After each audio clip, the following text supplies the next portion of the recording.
a great song. So, hello everybody. This is Selena Rifkin, and this is Connecticut Common Sense on the Common Sense News and Entertainment Network. And I am here today with our first candidate to run for the state assembly. And this is Faithalee Goclowski, and she is running for the 75th seat, which is in Waterbury. And I'm very excited because one of my personal goals with this podcast is to make sure that we give a voice and a platform to local candidates in Connecticut. We have had we have had in the past elections, we've had 40 plus unopposed seats. That's seats where Democrats are in office and there is no Republican running against them. So Faithalee is jumped into the race, and she's going to tell us a little bit about why she did that when we start out. And we've talked a little bit before because you were on the podcast before. Yeah, Yeah, I was. Yeah. yeah. And she didn't want to show her face at that point, but today, because she's going to be in the public, now we know what Here she. I am.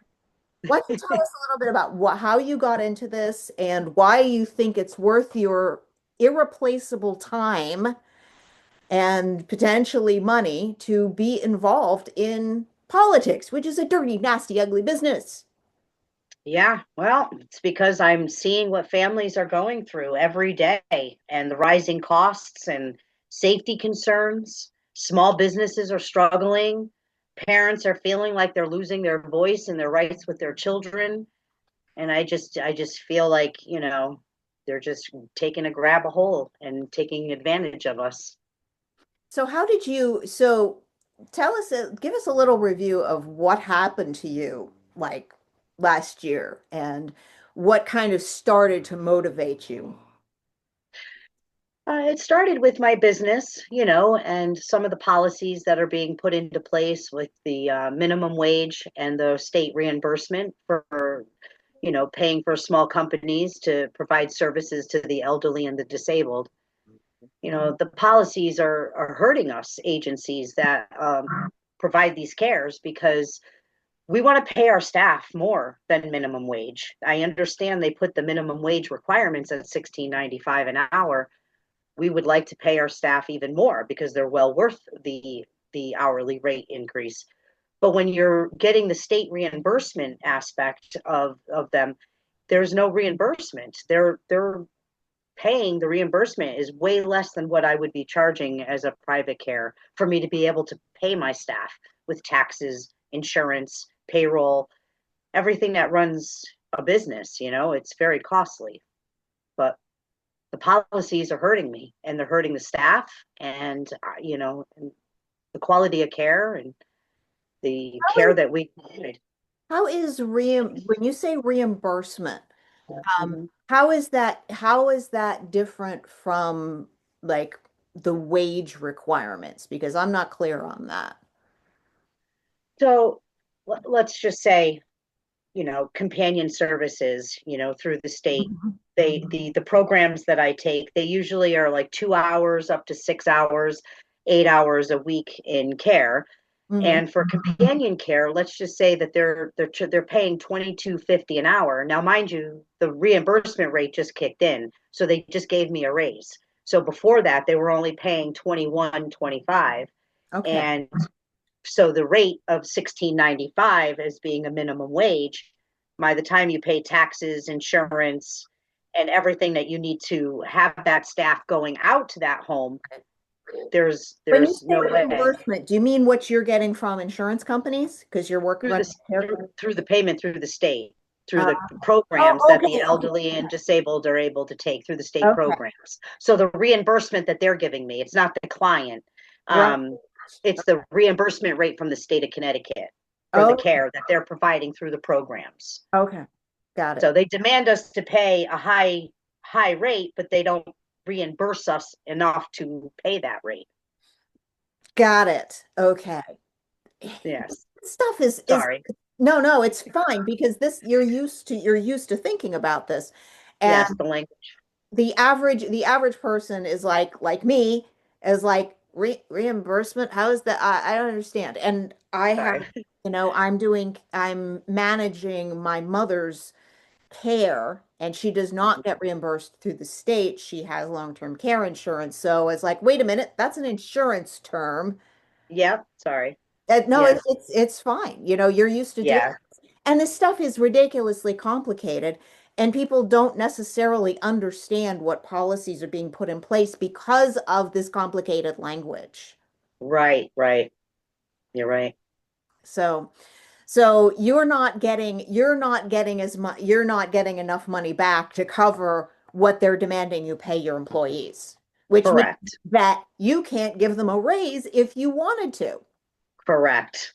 Okay. Correct. Which in turn, it's hard to find staff that want to work for that low rate. Right. So there's very little care being given to the elderly and the disabled community because the agencies aren't able to find people that can go out to take care of them. Yeah. And if you So found, all the way around, it hurts the businesses, it hurts the staff, it hurts the community, it hurts everyone.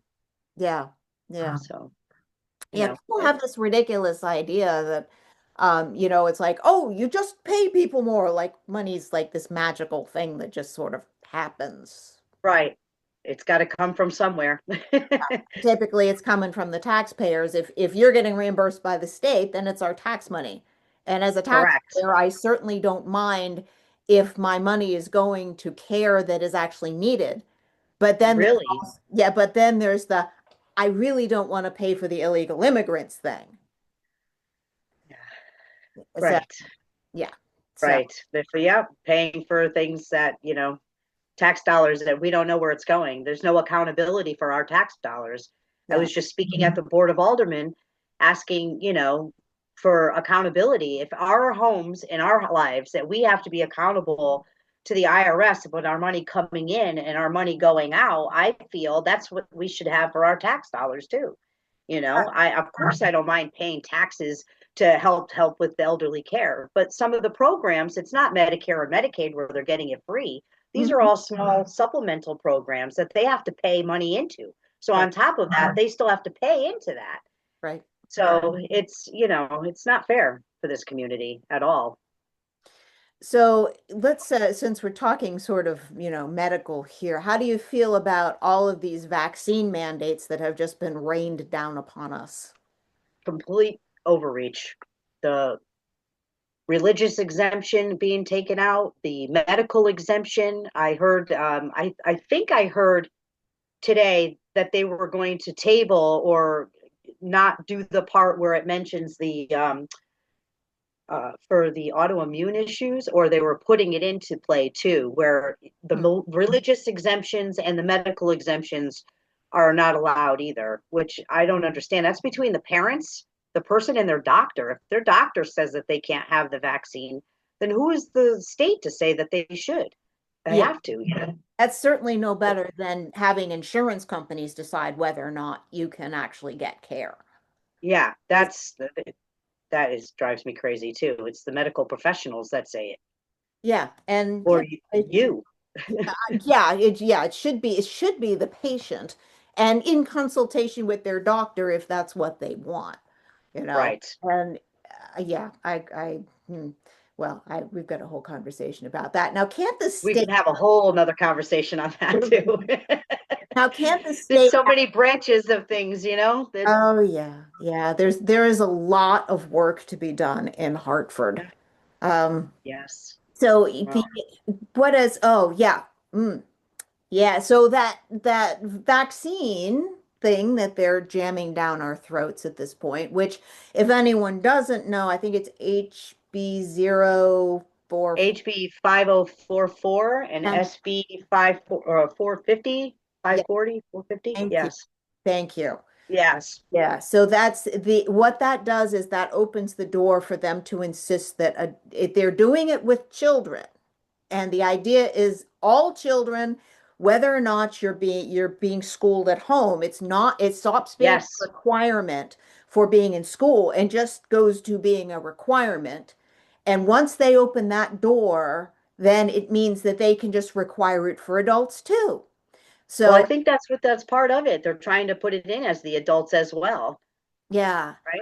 Yeah. Yeah. And the Overall for adults and children. Yeah, they would like to jam that down our throats. One of the things that we saw in the recent legislature, when people were there protesting extensively on this bill, I'm not even sure how many people showed up at Hartford to protest this, but it was a lot. Did you go? A lot. I wanted to go, but I have to work. But yes, there was definitely a lot of people. Uh, I'm glad because Yeah, everybody needs to come out. It's only us that can make these changes. It's we the people, it is. It, and we need to tell the people in Hartford and in Congress that what we want. And that's why you need representatives that represent you in your district and be your voice. And I'm to me, I want them to be able to come to me, and I want to be a voice for them in Hartford. that's delightful and humble and so novel. Oh, good Lord. Yeah, I can't Yeah, tell you how many times I've like written to my rep who consistently votes like in opposition to what I want and will sometimes give me her whole rationale for why she voted in a way that I was not happy with. Ask me if I'm I glad. feel represented. Well, I'm glad you even got a response back. Uh, Some don't. usually it's her assistant that gets back to me. Yeah, yeah, So, which I can live with, but it's like, oh, we got your note, thanks. Like, okay, great. yeah. Until people speak out and speak out for others, there's no way that this is ever going to get fixed. But we need a loud voice, loud voices in Hartford. Yeah, and we need a lot of people to be willing to do that. Hmm. Ideally, you could do this for a little while and then somebody else can jump in. That would be, Absolutely. yeah, T- because this, 2 year term. yeah, that would be Yeah, great. Many hands yeah. might work. I'm not a career politician, and you don't need to be a career politician to be a state rep to be advocating for people. So I'm just someone who lives here and lives the struggle just the same as others, and that's the perfect opportunity Yep, is when you're feeling the struggle with them and you got the voice to speak out. yep. That's what So you need to do. how does this vaccine thing play into the homeschooling thing and our Well, education I system? well, I know that they're saying that you need the vaccine to attend school, and I think with the whole homeschooling shift because of the tragic incidences that we had here in Connecticut, with the whole homeschooling switch too, I think they're going to try to make. I haven't fully read the complete bill, but I'm in the midst of reading it all. Lucky But you. I think they want us to attend something in school twice a week. Um, and join in on school activities. And with the child having to join in with the school activities, And they they need to will have need a to be vaccine. vaccinated. Yes. So Okay. they're tying it into where we have to do something with the school system Wow. so that they So have it's to be not tied in. really all homeschooling. They want to stick their fingers in they want to stick their fingers in your business. They want to stick your fingers in your business. They want to take your rights as parents away to make decisions for your children. Yes, Okay. pretty much. Yeah. So did you see there was a great clip with there's a woman who testified and she was talking about why these vaccines were why they were trying to ram this through. And apparently the Department of Public Health failed their audit last year and they can't afford to fail another one. And they have a whole pile of expiring COVID $8 vaccine. million worth, I heard. There you go. Yep. Yep. Yeah, I'm trying to find. I think I was given something on that, and she was talking about. Don't quote me, but I think it was like $300 million that was missing from the education, and Yep. $113 million missing from somewhere else. Yeah. Yeah. I So have the clip. I have the clip set aside. yeah, I was watching a little bit of it while I was driving in between, but yeah, I was listening. But yeah, it was yeah, they're the audit, and they're just trying to find money and Mm-hmm. where they put everything. Yeah, Mm-hmm. I heard she Yeah. did a very good job. I heard, yes. Yeah. Yeah. It was pretty tough. kidding. Oh, yeah, we got to spread that one around a little bit more. I think I'll post it Yes. again. I think I'll post that again. Um, okay, Yeah, so I posted it, I think too. I shared it on my Facebook page. good. Can't see that Yeah. enough. Can't see that one enough. So you're we've got homeschooling, vaccines, and we talked about we talked about the small business thing. Is there so I want to tell the audience a little bit about your Faithfully came to us and we had a great interview about her and her chickens. And she's desperately struggling with the town of Waterbury and I'm gonna put the interview in the links, show notes, so that you guys can go back and listen to it. But you've been rather put upon, and you're still fighting for your chickens, aren't you? Yes, I am. I have a Board of Zoning of Appeals going on next month. Yes, because I was denied my second reasonable accommodation again. Good Lord. 5 doctor's notes. Five, five. 5. And one recent updated one after having an allergic reaction to having store-bought eggs. Yes. Oh my goodness. Yeah. Yeah, so I'm hoping Wow. hoping that this Board of Zoning Appeals, and I have a couple of great aldermen in Hmm. my district, Sandria Martinez and Adrian Hmm. and Raphael. They all wrote me a wonderful letter, and I'm very grateful for their support in my district for it. So let's just cross your fingers that my appeal goes through, and I'm going to be able to have a reasonable accommodation. It's only for 6 hens. For God's sakes, yeah. It's 171 square foot space. I have plenty of room. Right, right.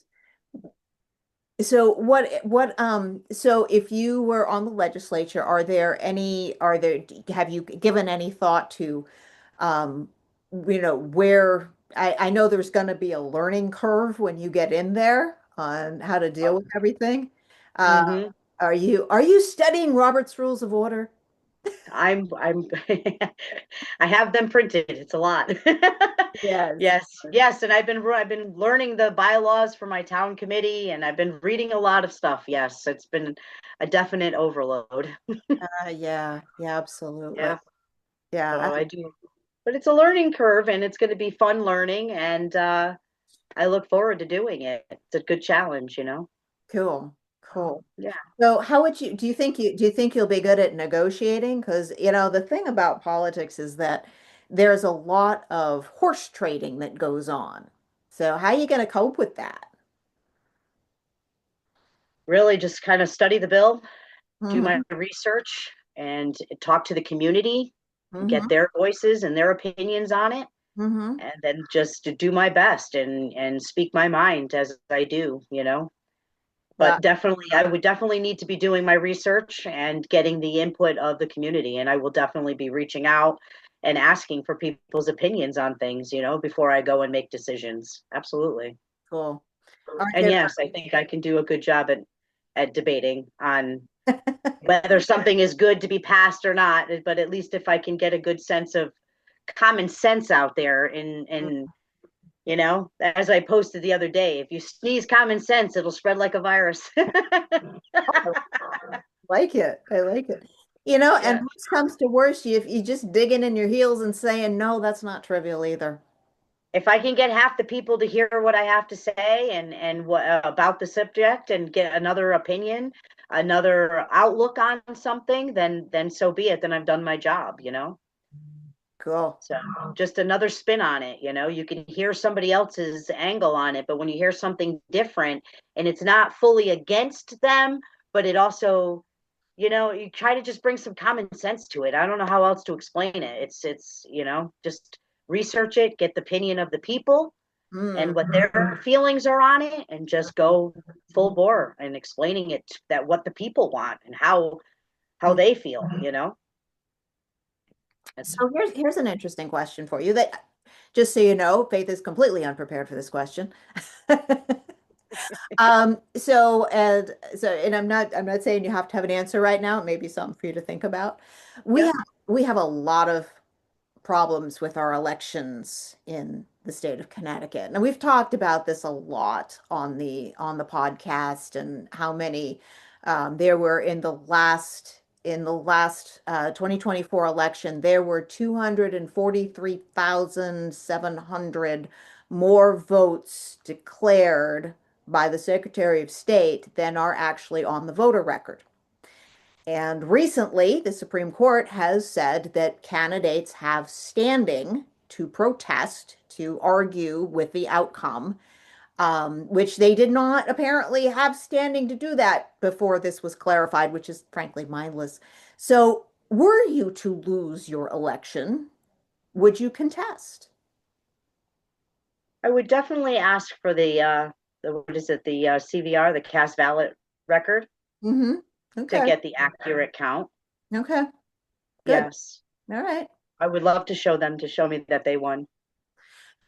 I think that it's perfectly reasonable for us to be demanding, visibility on this. And Absolutely. Well, everything that's been in the past and the question about the elections, it's would be smart to ask those questions. yeah, and it's Yeah, important not just for a federal level, it's like, of course, all this focus is on the president, but you're representing human beings and shouldn't they have a voice? And if you don't have absolutely. fair elections, nobody has a voice. Nobody has a voice. Well, all the elections start locally at one point.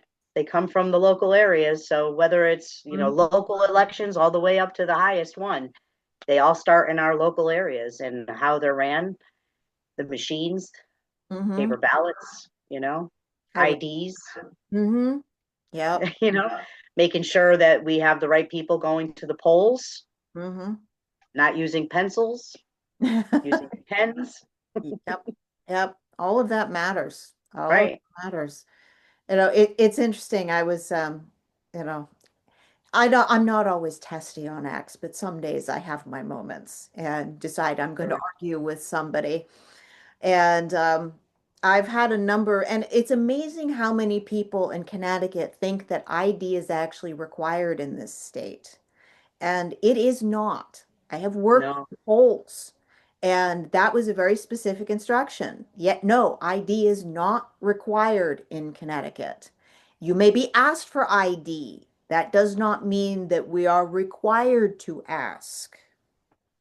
It's not against the law to ask people for ID, and most towns I think actually do because it's very easy to compare your ID Right. with the voter roll, the existing voter roll. But Right. that does, Confirm the address. yeah. But if you don't have an idea, what they do is they send you over to the moderator and you can vote with a piece of mail. Right. So I've I smacked. don't agree with that.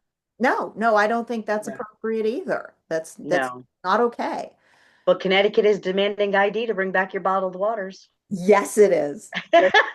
Over 1,000. You have to take back 1,000. So if you bring back 999 from the state of Rhode Island that doesn't actually have a bottled return, tax. I call Right. it tax. It's not a, Yeah. yeah. So yeah, Yeah. Gotta love it. that's yeah. It's only us. It's only we the people. We're the only ones that can stand up and speak out. So Yep. I Got can't do it alone. I just oh, need others to stand with me. Just speak out. all right. All right. What else do you want to tell us about? Is there anything we missed here? Oh, I don't know. Um, I'm for police, more police That's a good presence. that's a good one. Yeah, we back the blue and we appreciate the police, the firemen, the EMTs, and Mm-hmm. all the local and law enforcements. They do a great job protecting us. Mm-hmm. I feel that to get to the youth sooner, Mm-hmm. I think they need to be back out on those sidewalks walking instead of being in a car. And I think they need to be more present with the children and be there for the good times, not just for the bad times, Oh yeah. and we need to get back to, the old school ways of walking the streets, being involved with the neighborhood and prevention, not reaction, Yeah, early intervention versus reaction. Because here in Connecticut, we react so fast to so many things, Yep. We have one shooting and they react and want to take our guns away. We have a horrible incident with a homeschool child and now they want to change it for the whole entire state. Hmm. We're reactive here and we need to slow down and look at the whole situation and Hmm. And if do you're some talking about preventing. that, if you're talking about the incident in New Britain, that wasn't even a homeschooling incident. It, No. yeah, that was like that had nothing to do with homeschooling. And Mm. DCF just dropped the ball on that one. Oh, A few times on a few different cases. I agree. But Yeah, they yeah, DCF is very problematic in this state. Love to have somebody on about but that. they want to be involved with you and your vaccines and your homeschooling and Right. your education and Yeah, involved with all that, but yeah, yeah, not to handle the cases that they already have. yeah. So I want to go back to the police for a minute. How do you feel about, because I believe Connecticut removed qualified immunity from police, oh, it was a few years ago. How do you feel about that? Because it'd be nice to get that back for them. Yeah, they're it's handcuffing the police from doing their jobs, Hmm. you know? So I believe it needs to be back to them too. They need to be protected. Yeah, cool. Yeah. So, So anything else you want to add? I think we touched everything. Okay. I Sounds think we touched everything. I would love to come back again. we would, Can't get it I, all out in one. oh no, no. And there's going to be things that come up for you Absolutely. and we'll want to see how your campaign's going. And yeah, so this is we're in early days. You're in on the early boat here. So, Yeah, to this right now, I'm just trying to get out there to get people to know who I am, mhm, and understand who I am. And I'm new out there in the community. I mean, we're known, I've been out there. I've been a part of the town committee here in Waterbury as their secretary for 2 terms. We're known in the community, my husband and I, as being Mr. and Mrs. Claus. We do a lot of different foundations and we do a lot of things in the community in that aspect. But, for me, getting to know me for running for state rep and someone that, I just want them to get to know who I am, yep, and then later on we'll talk more and discuss more policies and how I would do things and yep, just trying to get people to understand who I am and what kind of a person I'll fight for them. yep, yep, yep. We haven't even technically had the primaries yet, although don't think you have Right, to worry about that particular piece. So, right. yep. So, all right, everybody, let's see if I can make this music thing work again. Okay. Because this is some of Faithfully's campaign music, and I'm gonna It's a good song. let's see if I can make it work. I don't know. We're gonna try. Oh, yeah, it's here. It's here. I gotta turn on the sound here. There we go. All right, I'm gonna bring it back up, and we will go out on this note. There we go. Yeah.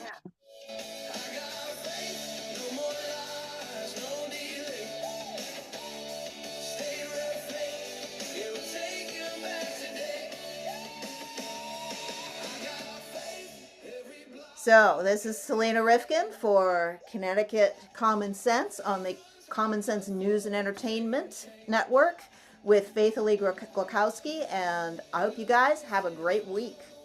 Bye bye now. Hi, thank you. Thank you for being here.